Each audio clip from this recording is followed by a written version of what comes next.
노동법 실무. 현대제철에 이어 포스코까지 불법 파견 인정. 철강업계 초긴장.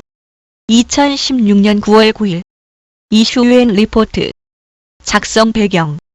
지난 8월 17일 광주고등법원은 원심을 깨고 포스코 협력업체 소속 근로자들을 직접 채용해야 한다는 판결을 내렸다. 이번 판결은 지난 2월 현대제철에 이어 철강업계의 두 번째 불법 파견 판정이다. 이제 위장 도급의 문제가 철강업계로도 확산되는 분위기인 듯. 아직 2심이기 때문에 확정 판결을 기다려야 하지만 어쨌든 그동안 주로 자동차 산업과 유통산업이 문제의 중심이었는데 이제는 철강산업으로까지 범위가 확대되어가는 형국이다. 개인적인 생각으로는 보수적인 대법원에서 다시 뒤집힐지도 모른다는 생각도 들기는 하지만 어쨌든 1심을 뒤집은 판결이다 보니 그 충격이 만만치는 않을 것 같다. 그럼 포스코 사내 하청 사건의 판결문을 분석해보자. 원고들의 주장. 도급이 아닌 파견이며 고용이제 조항에 의해 포스코의 근로자이다. 뭔 말일까요? 도급은 일의 완성을 전제로 하는 계약입니다. 그러니까 이만큼의 결과물을 가져오라는 거지 그 과정에 대해 이래라 저래라 하지 못하는 겁니다. 반면에 파견은 일을 시킬 사람을 보내달라는 계약입니다. 그러니 보내준 사람에게 이래라 저래라 시킬 수 있는 거지요. 둘을 비교해보면 사람을 부리기에는 도급보다 파견이 훨씬 좋습니다. 그러면 모든 회사들이 다 파견을 선호하겠지요?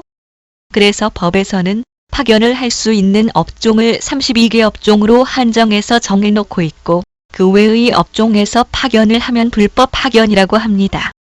그러니까 회사들이 도급 계약을 해놓고 실제로는 파견처럼 부리는 경우가 많은데 그러다가 걸려서 불법 파견으로 인정받으면 과거에는 고용이제, 즉 정규직으로 고용한 걸로 간주하였고 지금은 법이 바뀌어서 고용의무, 그러니까 정규직으로 고용을 할 의무가 발생하게 됩니다. 어쨌든 이 사건에서 원고들은 파견을 가장한 도급 계약, 즉 위장 도급이라고 주장하면서 위장 도급이니까 불법 파견인 거고 그래서 그때 당시의 법에 따라 고용이제, 즉 정규직으로 인정받아야 한다고 주장한 겁니다. 그 이유는 아래와 같이 4가지입니다. 1. 협력업체가 완성해야 할 일의 목적, 대상이 특정되지 않고 그때그때 포스코의 지시를 직접 받아 업무를 수행했다. 여기서는 직접 지시가 중요한 포인트입니다. 2. 원고가 수행한 업무는 제때에 이루어지지 않으면 일관 공정의 차질을 초래한다. 즉, 연속 흐름 공정인 업무 과정 전체에 밀접하게 연동됐다. 따라서 포스코 소속 근로자들이 담당하는 생산 공정과 따로 떼어져 분리돼 있다고 보기 어렵다. 여기서는 업무의 연관성 또는 분리 가능성이 포인트입니다. 3. 도급이라면 완수된 일의 결과에 따라 보수에 산정해야 하는데 포스코는 협력업체가 투입한 인원에 비례하여 보수를 산정했다. 즉, 도급액이 아니라 직원들의 공수에 따라 임금을 지급한 것과 마찬가지라는 겁니다. 4. 포스코가 직접 협력업체 근로자들의 근태 관리, 인원 배치에 관여했고 일의 불완전 이행이나 하자가 있어도 담보 책임이나 손해배상 책임을 묻지 않았다. 그래서 결론적으로 포스코와 협력업체 사이의 계약은 도급이 아닌 근로자 파견이다. 그리고 원고들은 파견 신분으로 2년 이상 계속 근무했으므로 파견 근로자로 2년 이상 일하면 사용사업주인 원청의 근로자로 본다는 구파견법상 고용이제 조항에 따라 포스코의 근로자에 해당한다. 이것이 원고들의 주장이었습니다. 포스코의 주장. 1. 협력업체와 체결한 계약은 파견이 아니라 도급 계약이다. 2. 원고들과 피고, 사이 고용관계가 부존재한다. 3. 신의 측에 위반된다. 이에 대해 하나씩 자세히 보겠습니다. 1. 협력업체와 체결한 계약은 파견이 아니라 도급 계약이다. 1. 포스코가 원고들에게 내린 지시는 도급 목적 달성을 위한 지시였을 뿐이며 지시를 위반해도 제재가 불가능해 구속력도 없었다. 즉, 도급적인 측면에서만 지시를 했던 것이라는 겁니다. 하청 근로자들에게 도급적인 지시 말고 직접적인 지시는 안 했다는 거죠. 이 원고들의 업무는 크레인을 이용한 운반 업무로 제품을 제조하는 포스코 소속 근로자들의 업무와 구별된다. 원청 소속 근로자들과 구별되는 업무라는 주장입니다. 도급을 구별하는 가장 큰 기준 가운데 하나가 하는 일이 원청과 명확하게 구분되어야 한다는 겁니다. 그래서 원고들의 일이 원청 근로자들의 일과 명확하게 구분되는 일이라고 주장한 겁니다.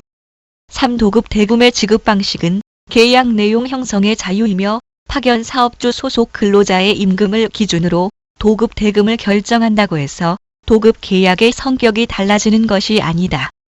즉, 도급액을 어떻게 지급할지는 당사자가 알아서 할 문제이고 근로자들의 임금을 기준으로 도급 대금을 책정했어도 그것은 계약 자유 원칙에 따라 인정할 부분이라는 겁니다. 사협력업체들은 포스코와 독립된 사업 주체로 독자적 사업 배치, 변경권, 노무관리 권한을 갖고 있었다. 또 포스코가 협력업체 근로자의 과실로 인한 손해에 대해 협력업체에 손해배상을 청구한 적도 있다. 위장 도급의 판별 기준 가운데 하나가 하청 근로자들을 고용한 하청업체가 실제로는 아무런 권한이 없는 유령회사인 경우 위장 도급으로 인정을 합니다. 그래서 하청업체가 유령업체가 아니고 포스코와 하청업체가 별개의 회사이기 때문에 도급 결과물에 대한 손해배상을 청구한 적도 있었다고 주장한 겁니다. 2. 원고들과 피고 사이에 고용관계가 부존재한다. 고용이재가 된 적이 있다고 해도 파견업체가 파견 근로자를 정당하게 징계 면직한 행위는 유효하다. 따라서 고용이재된 이후 근로자가 파견 사업주로부터 징계 면직을 당했다면 사용 사업주와의 고용관계도 소멸한다. 고용이재는 고용관계 유지를 전제로 하기 때문이다. 하지만 이 사건 근로자들은 각각 협력업체로부터 징계 면직됐고 이후 노동위원회의 구제 절차와 행정소송을 모두 거쳤으나 모두 기각되어 징계 면직이 확정됐다.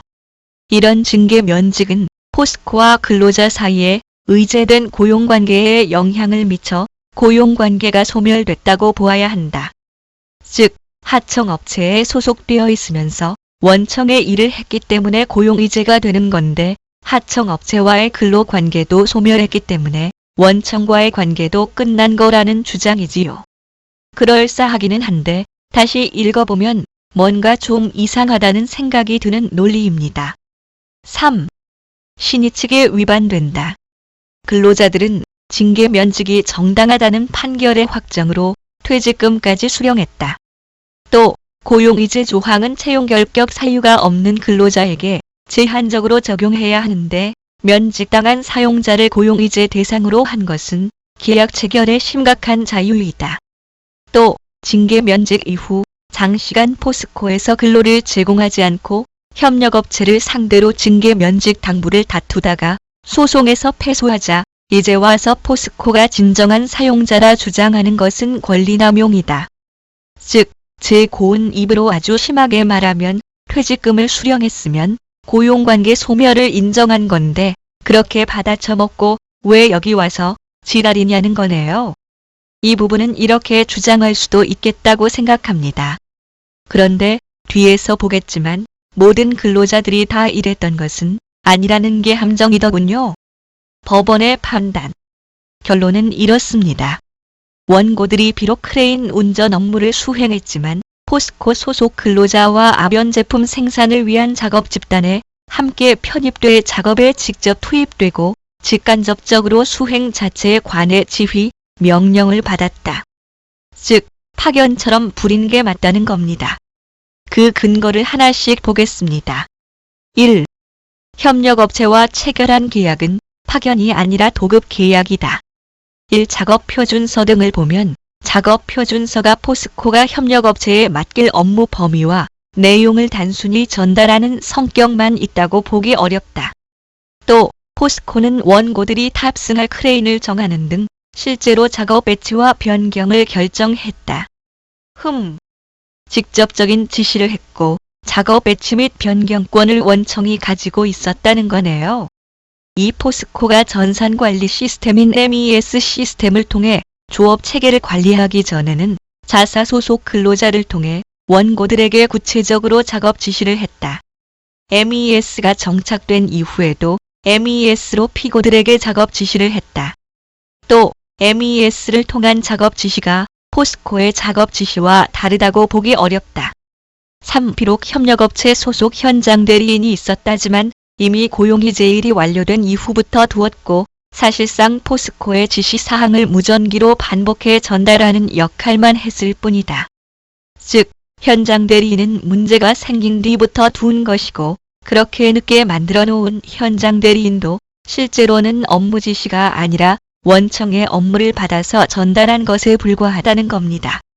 4. 작업 평가 내용에 업무 수행상 작업 지시 불이행 항목이 있어 포스코가 원고들에게 간접적으로 제재나 불이익을 줄 수 있었다. 업무 수행 과정에 문제가 있다고 원청이 그러면 어떤 하청이 그 근로자를 또 쓰겠습니까? 위의 업무 수행상 작업 지시 불이행 항목으로 인해 실질적인 권한이 원청에 있었다고 본다는 겁니다. 5. 협력업체의 업무는 포스코 소속 근로자 업무를 지원하는 작업으로 원고들이 맡은 천정 크레인 운전은 생산품이 무거운 철강이라는 특성상 아변 공정 자체에 필수적이다. 따라서 크레인 업무는 철강 생산 공정과 분리될 수 없으며 밀접하게 연동된 작업이다. 비록 포스코 소속 생산 근로자와 원고들의 작업 현장이 바로 붙어 있지 않더라도 생산 제품의 부피나 무게 등 특성으로 인한 것이지 기능적 밀접성을 부정할 이유는 안 된다. 원청과 하청이 분리된 업무를 하고 있는 게 아니라 실상은 같은 공정상의 일로서 분리될 수 없다고 본 겁니다. 6. 포스코는 도급 목적 달성을 위해 수급인인 하청업체의 근로자들에게 업무 지휘를 할 수 있다고 주장하지만 그런 지시는 어디까지나 하청업체의 계약 이행을 보조하는 수준에서 도급 목적물에 대한 지시여야지 수급인의 근로자들을 상대로 지시를 내리고 지휘, 감독을 행하면 도급이 아닌 근로관계에 따른 업무 지휘이다. 7. 협력업체에 지급하는 대가도 작업 물량이 아니라 작업에 투입된 작업자의 직무, 인원수, 근무시간 등에 따라 산정되었다. 협력업체 평가 방식도 업무 성과 평가가 아니라 조업 저해 행위가 있으면 점수를 차감하는 방식이다. 이는 협력업체의 통제, 감독에 주안점을 둔 것이다. 8. 협력업체가 직접 근로자를 채용하고 인사권, 징계권 행사, 임금 및 상여금 지급을 하는 등 별도 사업체로 활동했다고 하지만 구파견법은 각종 법에서 파견 사업주를 사용자로 간주하는 규정을 두고 있으므로 이런 사유가 근로자 파견 관계를 부정할 이유가 되지 않는다. 하청업체가 독립성이 있다고 보는 건 전체적인 것을 보고 판단하는 것이지 이런 게 하나 있었어요, 저런 게 하나 있었어요 라고 해서 그것만으로 인정되는 것은 아니라는 겁니다. 9. 포스코가 일부 협력업체에 대해 손해배상을 청구했던 사실은 인정되지만 다른 협력업체의 사고에 대해서는 안전교육만 실시하고 별도로 손해배상을 청구하지 않은 것, 협력업체들과 사이의 거래기간, 배상 청구 횟수를 고려하면 협력업체들이 도급에 따른 하자담보 책임을 부담했다고 볼 수 없다. 몇 개 업체의 한 것을 가지고 일반화시키지 말라는 겁니다. 2.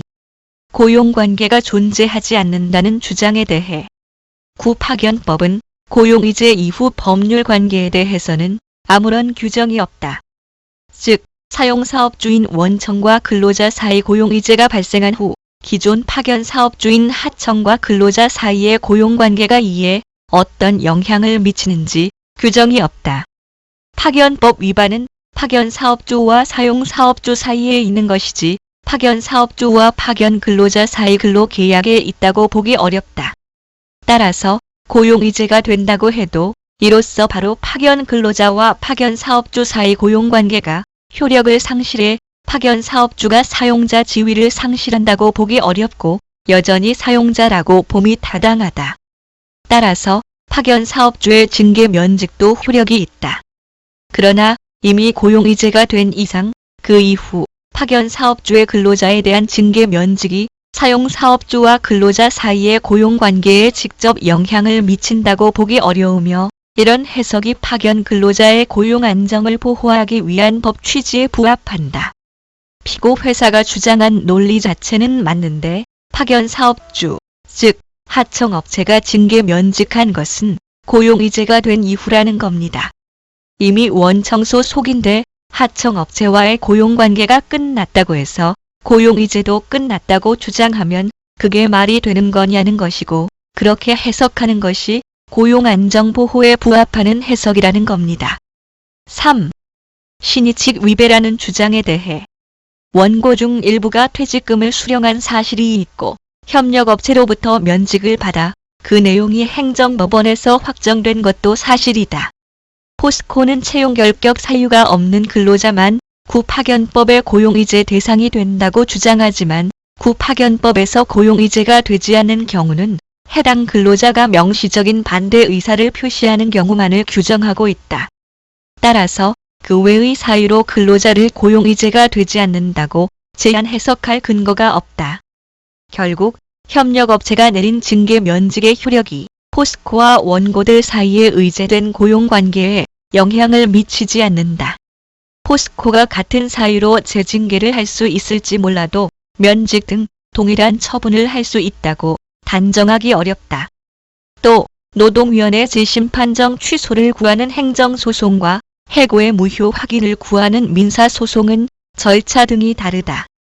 따라서 행정소송에서 원고들이 패소해 확정됐다고 하더라도 민사소송으로 징계 면직의 무효 확인을 구할 수 있다. 따라서 행정소송이 확정됐는데도 원고들이 근로자 지위 확인을 구하는 것이 신의칙에 위반된다고 볼 수는 없다. 어쨌든 위장 도급의 문제는 점차 많은 산업들로 확대되고 있는 것 같습니다. 소송이 제기되었으니까 우리끼리 철강업계에도 확대되었다고 말하는 것이지 사실 위장 도급 문제는 자동차업계만의 문제도 아니고 소송이 제기된 철강업계까지만 포함되는 것도 아닙니다. 문제되지 않아서 그런 것이지 많은 업체들은 불법인데도 그게 불법인지 모르고 있다는 것이 더 많은 표현인 것 같습니다. 그런 측면에서 보면 이 문제는 계속해서 다른 산업들로 확대될 것입니다. 미리 그런 문제가 생기지 않도록 제도를 잘 정비해야 할 것입니다. 도움이 되셨길 바랍니다. 들어주셔서 고맙습니다.